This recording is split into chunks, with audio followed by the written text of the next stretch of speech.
When people think of hip-hop in the 90s, one of the first names that come to mind is Suge Knight. He was a man who built one of the most influential record labels of all time, Death Row Records, and played a key role in shaping the careers of icons like Dr. Dre, Snoop Dogg, and Tupac Shakur. But behind all the fame, power, and legendary music, Suge Knight's story has always been tangled with violence, intimidation, and a long trail of criminal allegations. His name became almost synonymous with fear in the music industry, and his reputation as a businessman and a street figure blurred the lines between music and crime. Marion Suge Knight was born on April 19, 1965 in Compton, California.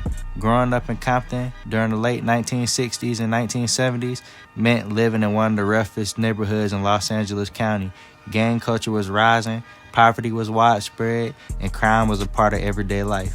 But Suge was also athletic and stood out at an early age for his size and talent on the football field. He attended Linwood High School, where he excelled in both football and track, earning a reputation as a gifted athlete with dreams bigger than the streets he grew up around.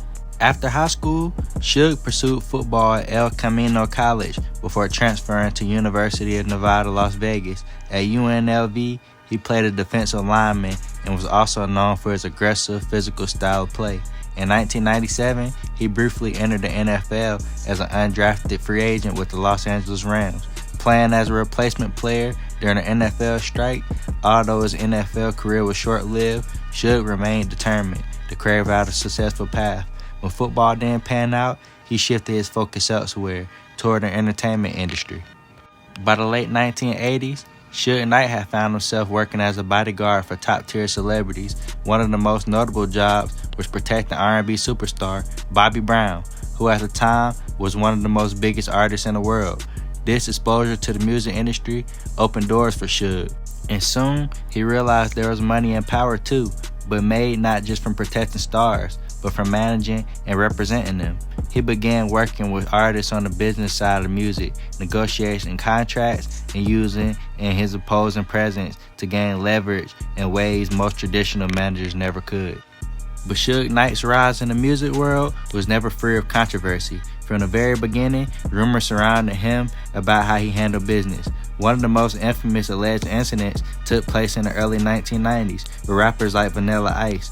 According to the legend, Suge Knight and his associates confronted Vanilla Ice over royalties from the mega hit Ice Ice Baby. The story goes that Suge intimidated the rapper by dangling him over a hotel balcony until he agreed to sign over the rights. While Vanilla Ice has given conflicted versions of the story over the years, many in the industry still believe the incident reflects Suge's style, using fear and violence as a negotiation tactic. Another alleged story that cemented Suge's reputation was his confrontation with Eazy-E, the founder of Ruthless Records. At the time, Dr. Dre was signed to Ruthless, but Dre wanted out so he could start fresh. According to accounts, Suge Knight used threats and intimidation against Eazy-E, essentially forcing him to release Dre from his contract. While the details have always been debated, the outcome was clear. Dr. Dre left Ruthless alongside with Suge, co-founding Death Row Records in 1991.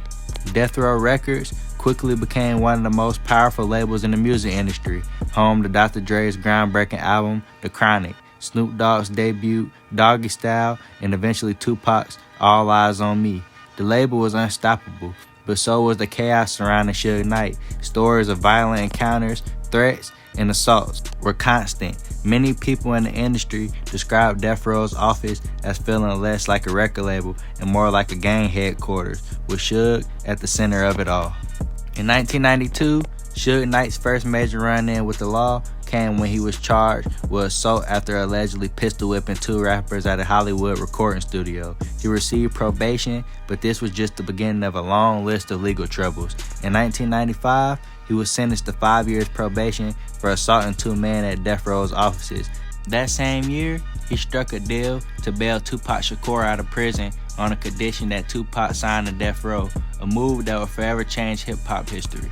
Suge's ties to violence grew deeper in the mid-1990s, especially during the East Coast vs. West Coast feud. Death Row Records, under Suge, was the forefront of the rivalry with Sean Puffy Combs' Bad Boy Records. Suge himself fanned the flames at 1995 Source Awards when he publicly dissed Puffy on stage. Out there want to be an artist and want to stay a star, and don't want to have to worry about the executive producer trying to be all in the video, all on the record, dancing. Come to Death Row. The feud contributed to an atmosphere of hostility and violence that many believe eventually led to the murders of Tupac in 1996 and the Notorious Big in 1997. While Suge has always denied direct involvement, theories about his role in Tupac's murder and even Biggie's continue to circulate to this day. In 1996, Suge's criminal record caught up with him again. He was involved in a Las Vegas altercation on the night Tupac was fatally shot. Surveillance footage showed Suge and Tupac attacking a rival gang member in the hotel lobby.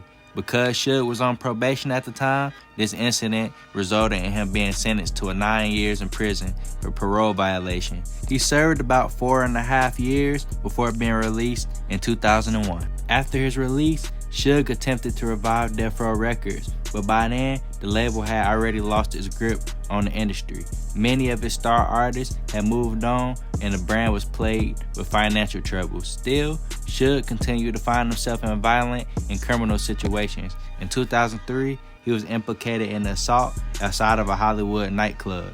In 2005, he was shot in the leg during a party hosted by Kanye West in Miami. Despite the incident, he refused to cooperate with police, sticking to his code of silence. Suge's troubles didn't stop there. Over the next several years, he faced numerous lawsuits for assault, unpaid debts, and financial mismanagement. His reputation as a feared figure in hip-hop never disappeared, but his influence in the industry had drastically declined. Death Row Records eventually went bankrupt and was auctioned off in 2009, marking off an end of an era. The most serious and final blow to Suge Knight's freedom came in January 2015. Suge was involved in a fatal hit and run outside a Compton burger stand. The incident was caught on video and showed Suge running over two men with his truck, killing Terry Carter, a longtime friend and businessman, and injuring another man. Suge claimed he acted in self-defense, saying he was being ambushed and trying to escape, but prosecutors argue otherwise. In 2018, Suge Knight pled no contest to voluntary manslaughter and was sentenced to 28 years in prison.